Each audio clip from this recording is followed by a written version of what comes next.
I want to talk quite quickly about what has fast become one of my favourite tools, and it is this, the Shinto saw rasp.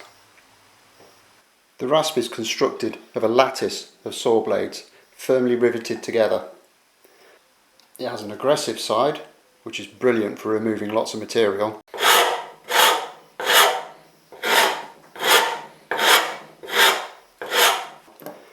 and a finer side that will still remove a lot of material but actually leaves a really fine finish. The handle is nicely proportioned, really well finished and fits nicely into the hand, making it a comfortable tool to use.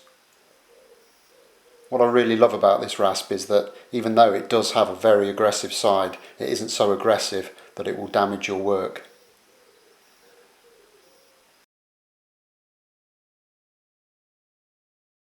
I've been using this rasp for about a year now, and even after some really quite heavy use, it's still literally as good as new. It cuts like it did the first time it came out of the package.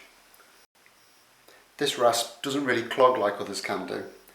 Sometimes it will fill up with shavings, but it doesn't really affect the cutting on either the coarse or the fine side. I make quite a few guitars and I've always used rasps to shape the neck, but this, to be honest, has been an absolute game changer. The ability of this tool to remove large amounts of material without causing damage is amazing. I would highly recommend anyone who does any amount of woodworking to treat themselves to one. These rasps are available for sale in most good tool outlets. I personally got mine from Amazon. They're currently selling for a little over £20 there, so that's about $25 if you're the other side of the pond. I hope you found this review useful.